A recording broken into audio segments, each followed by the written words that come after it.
Welcome, everyone, to the ACL Athlete Podcast. This is the podcast where we talk about everything related to the ACL, whether that's the injury itself, the rehab process, return to sport, and more. I'm your host, Dr. Ravi Patel, performance physical therapist and coach. Between myself and fellow guests and experts, you'll learn through the lens of the patient, the healthcare professional, and the coach. The goal of this podcast is to equip you, the athlete, with the education to make the best informed decision about your care and your ACL journey. Thanks for joining. Now let's dive into today's episode. What is up, team? And welcome back to another episode on the ACL Athlete Podcast. So today we are talking about testing, specifically what testing actually is, what it's for, and why approaching it as a pass or fail situation is one of the worst things you can do to yourself mentally and honestly to your rehab. So let's get into it. First, let me be clear about what I mean when I say testing, because I don't want your brain to immediately jump to one specific image of a machine or a single appointment. Testing in ACL rehab is broad. It can be a strength assessment, which is where most people's heads go first. That might be isokinetic testing, which is the gold standard, where your leg is fixed in a machine and you're sitting in this big contraption, and it measures the torque output of your quads and hamstrings on each side, essentially assessing how strong they are. And it can also be isometric testing using a handheld dynamometer. This also can be called an inline dynamometer. We use a strength gauge. Basically what this is that you are going to have this handheld device that usually is connected to either chains or straps and is going to be anchored to your ankle. And this is where you kick into it, but it doesn't move. And you're able to essentially get a number that tells you how much your quad or hamstring kicks out or pulls based on this device. Now, it might be on the device itself, it might be on the screen of a phone or some technology, but this thing has a load cell in it that is able to gauge how much is the weight of this or the force. And this is the same thing as like a weight scale. It's the same thing as what people use when they hold up their luggage and they have like a luggage crane scale. This is essentially measuring the weight of that, and that's exactly what this is. And so this is more common to see in your typical physical therapy clinics. It's not as common to see the isokinetic machines, which can be called a Humac Norm, a Cybex, or a Biodex. Those are the brand names, if you will. Kincom, if you want an OG name, and some archaic machines, which is what I used in PT school when we did ACL research testing for strength tests.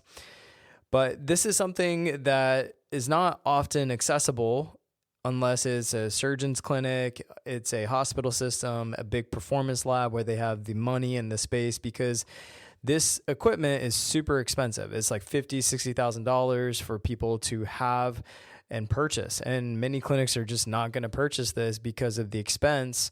And so it's something where the inline dynamometers or the isometric testing gives us a great proxy of this. Now, the isokinetic is still the gold standard, so that would be the ideal pursuit. If you can't get that, then inline dynamometry or this isometric testing. And if that's not available, then maybe it's something that we're looking at from a gym-based perspective of a leg extension, leg curl, leg press, where you're looking at a 3-rep max, a 5-rep max, and understanding where your strength actually lands relative to side to side. So the involved versus the uninvolved side and the symmetry. And if we're using isometric or isokinetic, then we can use it relative to your body weight, because those are ways we can essentially do the math and measure it correctly.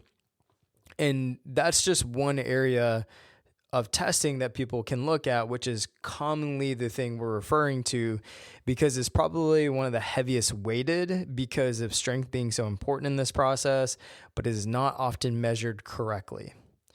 But testing can also be range of motion. It could be symptom profile tracking, looking at your swelling and pain, for example. It could be movement quality. There can be some subjective or some qualitative analysis on this. Positions that you're looking to get into or can't get into, how you're loading through them. There could be areas of capacity work or endurance tests to see across different muscle groups and different movement patterns, such as a single leg squat to box, a calf raise, a single leg glute hamstring bridge, if you will.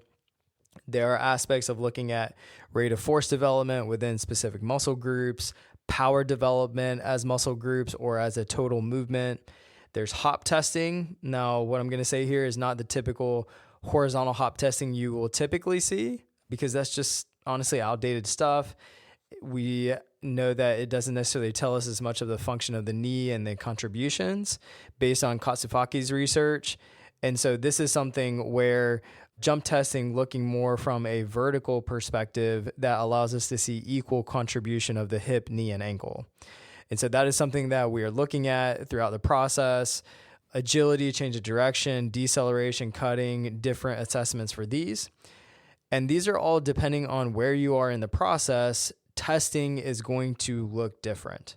So you're not necessarily going to do this stuff at the beginning, but there might be some of this stuff you do at the end that you might not necessarily hit at the beginning. I'm not going to break down each one of these tests today. That's not the point of today. The point is that testing is not a single moment. It is a tool that runs through your entire rehab, and we need to talk about how you're relating to it. And a quick side note here, if you are 3 or more months into your ACL rehab and nobody has put you on a single objective test in front of you, especially testing your hamstring or quad strength and putting a number to it besides kicking into their hand, that is a problem. Might be time to have a real conversation with your physical therapist or find a new one. And that's just some food for thought. But I'm going to digress here. Here's the thing I see over and over. I want to acknowledge it before I try to fix it here, because I think a lot of athletes deserve to have someone just say this out loud. Testing feels heavy. It feels like a verdict. It's a pass and you move forward, a fail and you're stuck, right? Or you're set back, or your timeline blows up, or you didn't do enough. And there have been so many conversations that I've had to have over the years. And now what we do is so importantly to talk with our athletes about this. And when something like a testing day or a week, or, maybe there's embedded testing that comes up, that we talk through the expectations of that prior to. But honestly, this all makes complete sense of, this feeling of pass or fail, especially if you don't hit this X thing that we maybe have been setting our eyes on, then it feels like a failure, right? It feels like taking that step back, or your timeline, you just kind of see the things you want to do getting further in the distance. By the time a major test day comes around, you have put in, the months of work into this, typically weeks, especially. You have grinded through early post-op when nothing felt right. You've done the boring stuff, the painful stuff, the frustrating stuff, the stuff that people often don't see. You've shown up consistently. So of course, when someone says, we're going to test you or we're going to assess this thing, your brain goes to what happens if I don't hit the number. The weight is real, and I am not going to dismiss that whatsoever. But here's where it comes from. And I think this is an important context. A lot of athletes have come through a system, the traditional insurance-based, volume-driven physical therapy model, and you might be in it, where the only decision that really mattered was the discharge, the timeline. And the discharge was often not tied to readiness. It was tied to how many visits your insurance covered or how many weeks had passed. So athletes get conditioned without anyone even meaning to think in binary terms. You graduate or you don't. You're cleared or you're not. Pass or fail, right? And this is also something that we're just kind of used to in school too. Like, we anticipate the bad score on the test. It's pass or fail. We move on, right? But in reality, a lot of these tests are rarely ever just this one pass or fail. It's a whole host of tests and assessments. And of course, these all kind of weigh together over the course of a semester or a year or whatever that may look like. And it's very rarely like a licensing test or, a particular test that we would take that makes such a massive, astronomical, certification or licensing, if you will, to do X, Y, and Z. Now, yes, there are certain time points like return to performance where we are looking at, do you hit the proper criteria in many different aspects? But majority of the time in this process, that is not what we are looking at. And so I think that this is important to understand, that it's not just these pass or fail situations. It's just a system that has kind of trained you to think this way. So it's also not your fault that you walked into this with that framework already in your head. But here's the piece that most people don't talk about. The psychological weight going into a test doesn't just affect how you interpret the result. It actually can impact the result itself. An athlete who walks into a testing session carrying that much anxiety may not give full effort, or may physically underperform because of what they're carrying mentally before they even start. The pass or fail mindset isn't just emotionally expensive. It can make the data less accurate, which means we're making decisions off of incomplete information. And this is really important because I know a lot of athletes who, it might be their first isokinetic or isometric test. And as soon as they hear the word test, it kind of triggers some anxiety or like pass fail feel. We try to, talk through these as assessments versus testing, and the semantics are important for us as a team. And I think in this process, as much as maybe people don't give weight to it, but then also knowing that there's a learning curve. It's a skill in and of itself, just knowing that, especially the first few times you do it, it might not be fully accurate. We also have to take into context you coming into that day, how you felt, the sleep, all the different kind of factors that can influence performance, especially in an assessment like this, right? But let me give you two quick scenarios that show you why the binary doesn't hold up either way. ACLer A hits the threshold on their strength test. Technically, they passed, but their last four retests have all been essentially flat. No real forward momentum. They just happen to land on the number. Athlete B doesn't hit the threshold, but every single retest has shown improvement. The trend is clear and is going in the right direction. Which athlete is actually doing better, right? And when I say pass the test in athlete A, they might have hit a certain threshold, but they're not all the way there, right? They're not cleared for everything. Then you'd be like, yeah, they're cleared. So if they're flat at the best possible level, then that doesn't matter. But in reality, this is more so like, let's say they hit a certain threshold to be able to start running, but we're not necessarily back to a certain place where they could start doing on-field or on-court stuff. Well, if they're just kind of falling flat and they're not improving, then that's a challenge, right? Even though their threshold might be a little higher compared to athlete B that is progressively improving every single test, right? Or maybe most tests are improving, maybe not all of them, but they're seeing a positive trend in the right direction. The data tells a much more complete story, however, than a single number on a single day. And that's the whole point here. One athlete just kind of goes flat, the line doesn't go anywhere, and athlete B, ACLer B, ends up going in a positive direction, and we see that through the trend of the data points. So here's what testing actually is and what we are actually doing when we put athletes through it. We are collecting objective information so we can steer your rehab with precision, being surgical in our approach, and that is it. Testing has two jobs. The first is the audit. It tells us whether what we've been doing is working. Is the programming on track? Does something need to change?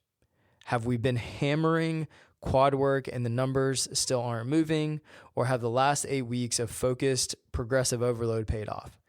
The test tells us this. It allows us to remove the feelings of, yes, I got stronger, or asking the athlete, do you feel stronger? Or the PT or who your coach is of, yeah, I think you got stronger. It's less of that. It's purely objective, and we're able to anchor that to actual numbers. So it allows us to audit what we've been doing and where we're going. The second job is decision support. Yes, testing absolutely informs when you return to running, when you return to performance training, when you return to sport. That is real. But informing a decision is completely different from issuing a verdict. The data gives us the clearest possible picture so we can make the smartest possible call. That's what we're after. I say this to athletes all the time. We do not want to throw things at the wall and hope something sticks. ACL rehab is so complex, y'all. It's so complex, which is also why you shouldn't do it yourself. We are rebuilding a lot we're rebuilding strength, power, tissue capacity, movement quality, confidence. You talk about dynamic activities of running, jumping, cutting, reacting to things. There's so much that has to be rebuilt from the ground up. It breaks the body down before it really does have to be built back up. The only way to do this with any real precision is to actually know where you are, not guessing. You guys have probably heard it. If you're not testing, you're guessing, right? And that is true. It's very, very true in this process. If you ask someone who runs finances in the financial side of things, if you ask someone who does marketing and they are looking at different numbers, if they weren't looking at numbers and they were just like, yeah, like our marketing reach is higher, or we're getting more leads, or, yeah, we made more gross profit last month, and we made more just overall revenue. But then if you don't have numbers to back it up in these different departments, you'd be called crazy. Like they'd be like, show me the statistics, the numbers, what do all these things look like? Because that's going to be really important to be able to know, okay, this is how you back up you saying you feel stronger, or we're getting more money, or we're getting more leads into the company. Like it has to make sense, right? And so we have to connect that feeling subjectively to the objective, which is really, really important. So here's a concrete example. An athlete is 6 months out from surgery. Quad symmetry comes back at, let's say, 71% on the quad retest for their quadricep strength. That's not a failing grade. That number tells us exactly what the next training block needs to prioritize, however. Without that number, we're guessing. With it, we're precise. And that athlete now has a clear target and a clear plan, which is a lot better than sitting in uncertainty. It allows us to see like, okay, we still have more to go on the quads, but then therefore we could also maybe start to introduce some running based on their whole movement profile of looking at other things. Maybe it is also being able to open up some on-field stuff depending on where they are. There are a lot of things that we could do, but let's say that this came in at 50%. We might have to hold off on some stuff. And that sucks, but at the same time, we'd rather you be safe, do it right, not compensate, and then do it right. That's the thing that is going to help us be so precise in this versus going based on feel. Because a lot of people would look at 6 months in the process and be like, I'm probably good to start doing some of this stuff. But if your quad strength doesn't test out, for example, and you're at 50%, I'm sorry to say, but you're not. It's just not going to keep up with the demand of what you need to do for running and other things. One test result in a one frame of a film. That's exactly what this is. The whole film is what matters in this process. One bad frame doesn't ruin the movie. We need the whole picture. Do you like what I did here? And if you need another way to think about this, one that might actually stick, let's think about the stock market. Stock market has been wild as of this recording, just super crazy kind of place we're in with the market. Another passion of mine, something that I geek out on, is finances and the market. And it's just, interesting time. But let's get to the point here. Every single day, the market goes up and down. Some days are great. Some days are ugly. Nobody who has a healthy long-term portfolio panics and sells everything because of one bad Tuesday. What matters is the trend over time, the direction, not a single data point, not any single data point. ACL rehab works the same way. Not every retest is going to show improvement across every metric. That is normal, especially if you are testing very consistently. Like let's say it's every 2 weeks, every 3 weeks, even 4 weeks. That's serial testing. I wouldn't say that every single time is going to improve, because the more frequently you do it, the likelihood there's going to be more variability in that because there's less time to improve. If you do it over the course of 6 weeks, 8 weeks, 12 weeks, you're likely going to see changes because those are just longer times to impact the goals that we're after in those objective metrics. But that's normal. That's to be expected. The body doesn't move in a perfectly straight upward line, and neither does your data. And I think that's important here. There's variability built into this process, and that's not a sign of something is wrong. What we need to see is that the trend is going in the right direction over time within healthy ranges, anchored to what the research actually tells us about readiness. Now, here's what actually does get our attention. Not one flat result. Not one test where the numbers didn't move. What triggers real concern is a plateau across multiple data points or metric moving in the wrong direction across several consecutive assessments. That is the signal. That is when we need to look hard at what's going on and make a change. And that is exactly why consistent testing, serial testing matters. Without it, we don't see the trend. We don't catch the plateau early. We don't have the information we need to actually help you. The thing is that we have had so many people come work with us across a spectrum of time. They could be months out, they could be years out, and they come in and they're like, my knee extension looks great, or, they are saying that they have strength at a certain percentage, or this is where they feel it's at. They're like, I feel pretty strong. And then we actually assess things and it's not even close to what they're saying. Like they're saying they got full extension and they still have a few degrees of bend in their knee. They say that they have 75% quadricep strength and we find that it's like 40 or 50%.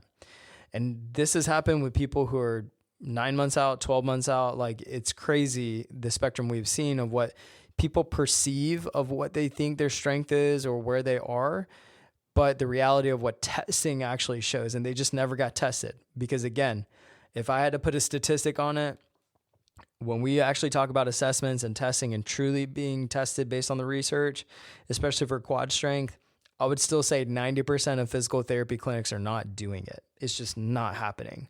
Whatever you see on social media, the kind of echo chamber of like physical therapists, the ones who are strength testing, those are in the probably 5%, 10% of PTs out there. Most clinics are still not doing it. And I think that needs to just still be understood as the reality of currently where we're at. Has it improved? Yes. But we still have a long way to go for that to be the standard. And it's just not there yet.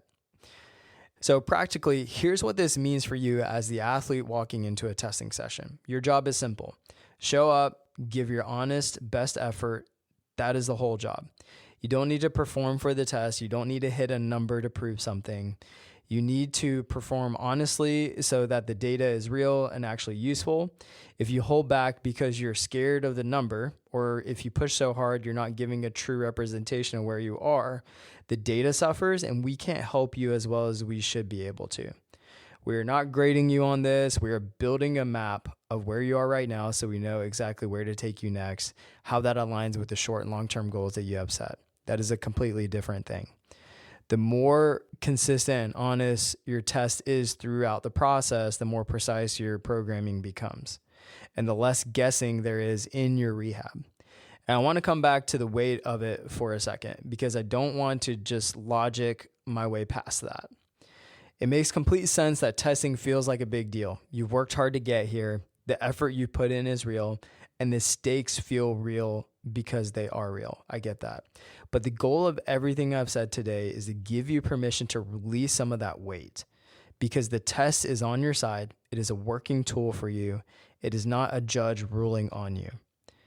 Athletes who get tested regularly and honestly throughout the process start to build something that a timeline-based rehab never gives them. They actually start to trust their progress, not because someone told them they should, but because the numbers show them.